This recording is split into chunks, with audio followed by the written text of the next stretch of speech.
வணக்கம் குரு ஜோதிடம் சேனல் நேர்களே, நான் உங்கள் அன்பான சயின்டிபிக் வேதிக் அஸ்ட்ராலஜர் அஸ்ட்ரோ அருண்ஜி பேசுகிறேன்.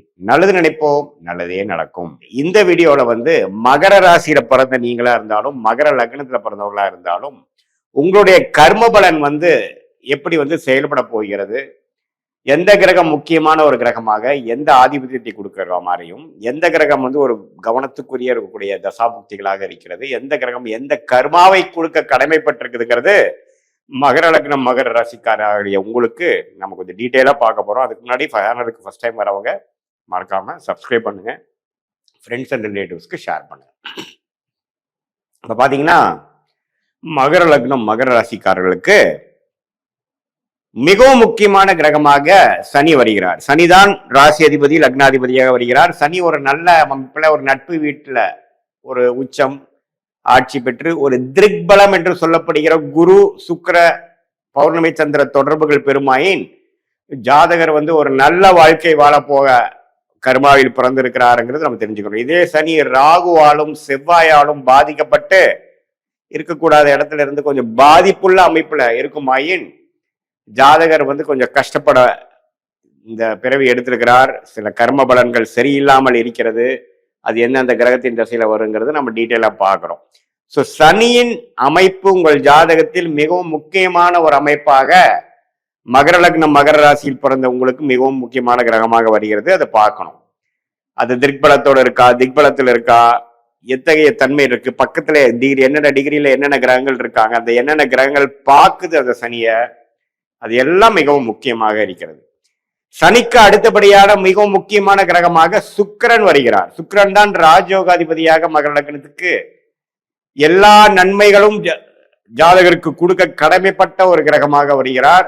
5ஆம் வீட்டு அதிபதியாகவும் 10ஆம் வீட்டு அதிபதியாகவும் வருகிறார்.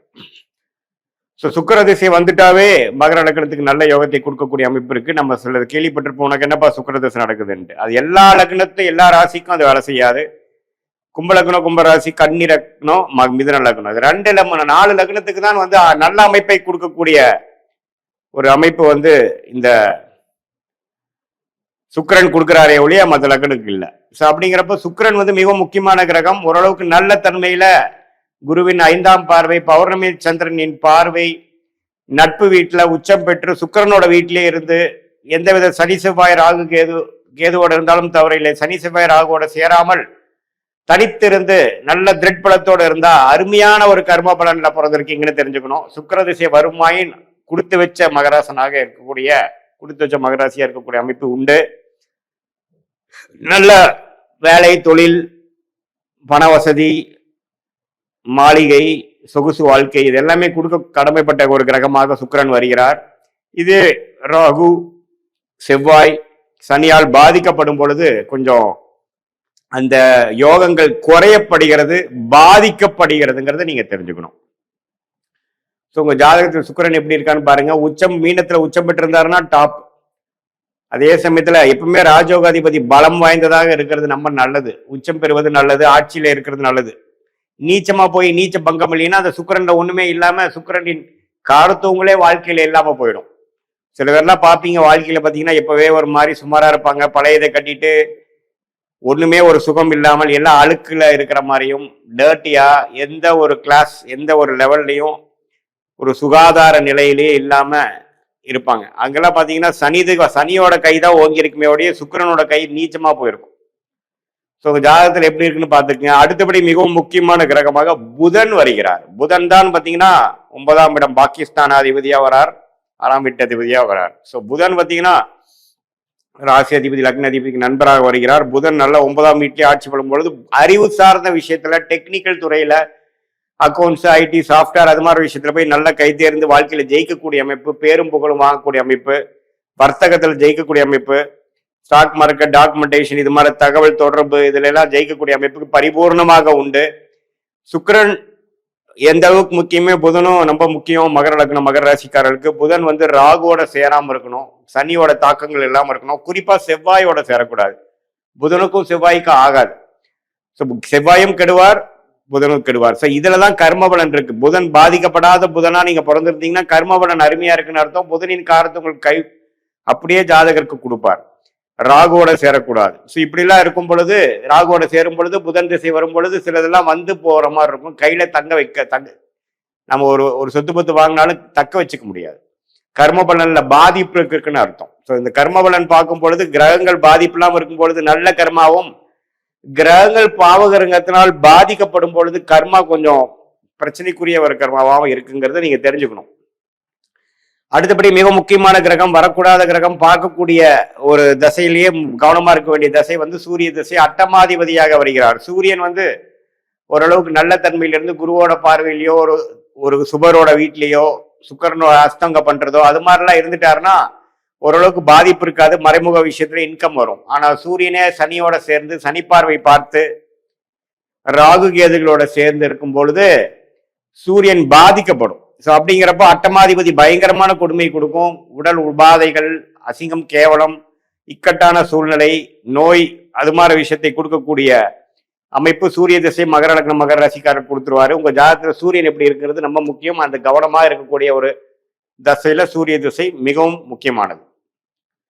அடுத்தபடியா ஓரளவுக்கு நியூட்ரலா வரக்கூடிய கிரகங்கள் பாத்தீங்கன்னா குரு 2, 3க்கும் 12 கூடியவர்.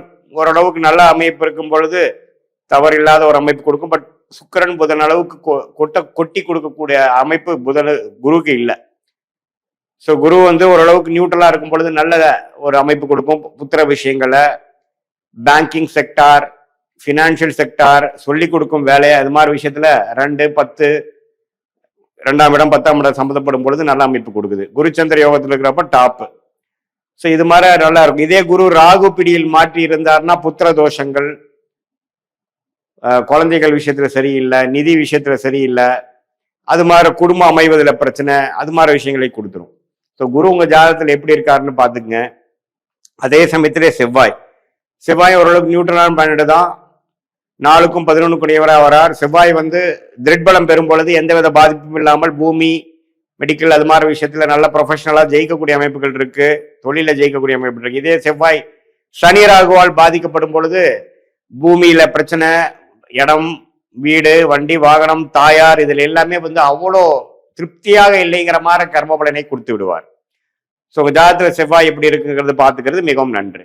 சந்திரன் வந்து உங்களுடைய மனைவி, பங்குதாரர்கள், அது மாதிரி விஷயத்தை குறிக்குது. சந்திரன் ஒரு ஒளி பொருந்திய சந்திரனாக நல்லபடியா இருக்கும் பொழுது நல்ல குடும்பம், நல்ல மனைவி, நல்ல தொழில் பார்ட்னர்லாம் கொடுக்கக்கூடிய அமைப்பு இருக்கு. இதே சந்திரன் பாதிக்கப்பட்டிருக்கும் பொழுது ராகுவோல் கேதுவால் பாதிக்கப்பட்டு 6ஆம் இடத்துல இருக்கிறது, கொஞ்சம் பாதிப்புல இருக்குதுங்கிறப்போ கண்டிப்பா பாத்தீங்கன்னா அந்த குடும்ப விஷயத்துல நமக்கு வாய்ச்ச பார்ட்னர்ஸ், நம்ம மனைவியா இருந்தா கணவர், கணவனா இருந்தா மனைவி, அந்த அளவுக்கு சுபிக்ஷமாக நல்ல அமைப்பு இருக்காது. உங்க ஜாதகத்துல சந்திரன் எப்படி இருக்குங்கிறது ரொம்ப முக்கியமானது.